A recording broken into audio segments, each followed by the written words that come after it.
Morning students.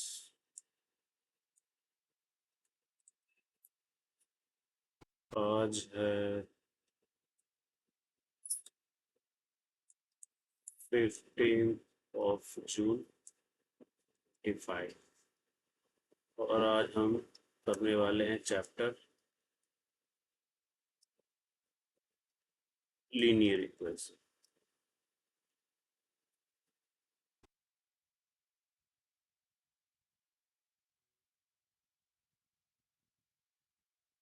Linear equation में जैसे हमें पता है कि हमारी इक्वेशन है वो ax plus b y plus c is equal to 0 के फॉर्म में होगी।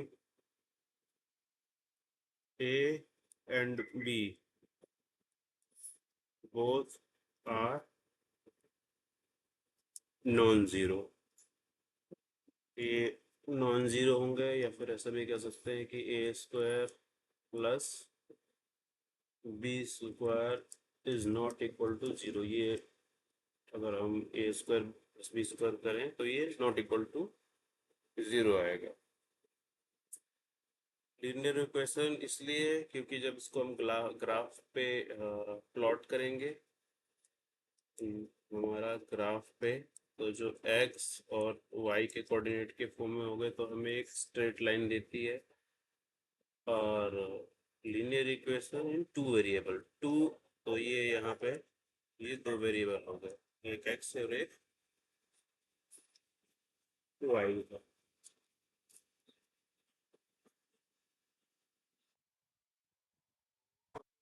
से एक लाइन है ये, तो लाइन कैसे बनती है? लाइन जो है ये ये डॉट्स होते हैं, बहुत सारे डॉट्स होते हैं एक डायरेक्शन में, तो उसको वो कनेक्ट कर रहे होते हैं तो वो लाइन बन जाते हैं कि पॉइंट जो है, बहुत सारे पॉइंट मिल मिल के वो एक लाइन बनाते हैं। तो जब हम इसको ग्राफिकल फॉर्म में डालते हैं और ये एक लाइन है, तो जिस पॉइंट पर हम जाके देखेंगे तो हमें यहाँ पर x और y की यूनिक मतलब एक वैल्यू मिलेगी हर जगह, बट एक डायरेक्शन को मेंटेन करेगी वो कि ये इससे आ रहा है तो स्ट्रेट लाइन एक बना रही है, फिर इससे ये हर पॉइंट पर एक यूनिक वैल्यू मिलेगी। तो इसीलिए जो ये पॉइंट्स होते हैं इनको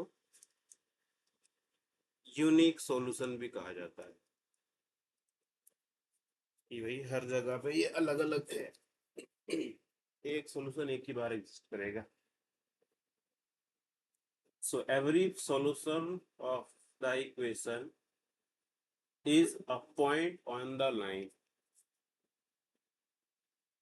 हाँ, important है।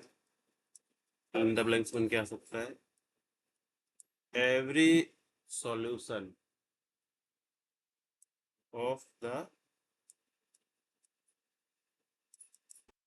equation is a point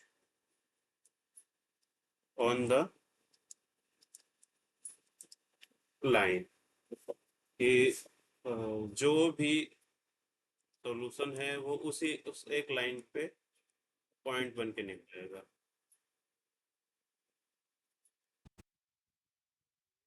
Sidhi line को फॉर्म करेगा।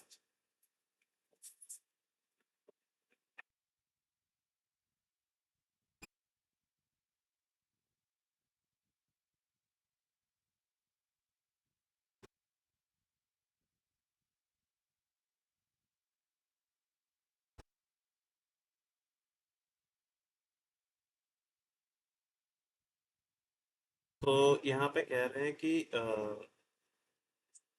जो सॉल्यूशन है, कोई भी मान लीजिए एक सॉल्यूशन निकला x1 y, ये एक सॉल्यूशन निकला, तो ये क्या है? ये एक पॉइंट है, it's a point on line, और वैसे वर्षा कह रहा है, यानी कि अब कोई एक पॉइंट है, ये इसका ठीक है, a point on a line, तो वो क्या है, वो सॉल्यूशन है। सॉल्यूशन पॉइंट है, पॉइंट सॉल्यूशन है, एक दूसरे के ऊपर। तो क्योंकि अब हमें यहाँ पे टू, हमारे पास अब दो दो लाइंस होंगे यहाँ पर, टू लाइंस। तो पहली इक्वेशन को कुछ ऐसे लिख लेंगे, a1x b1y plus c1 is equal to 0। x और y तो कोऑर्डिनेट्स है, मतलब सेम लाइन के, तो ये नहीं बदलेंगे। अब ये जो है कोफिशिएंट बदल जाएंगे, a2x plus b2y plus c2 is equal to 0। तो हमारे पास इस फॉर्म में दो इक्वेशन रहेंगी, अ, जिसको कि हम फिर जो हमारे तीन मेथड हैं, इंटरसेक्टिंग, पैरेलल और कोइंसिडेंट, यानी कि इसके ऊपर ही दूसरी आ जाएगी। इसके हम सॉल्यूशन पढ़ेंगे अब। यूनिक सॉल्यूशन, क्योंकि ये ए के बाद टच कर रहा है, ये है नो सॉल्यूशन, क्योंकि ये टच ही नहीं कर रहा, और ये तो उसके ऊपर ही आ गया, तो ये हो जाएगा इनफाइनाइट मैनी सॉल्यूशन। तो तीन तरह से हम इसको सॉल्व करना सीखेंगे, वो हम नेक्स्ट क्लास में देखेंगे। ठीक है, ओके।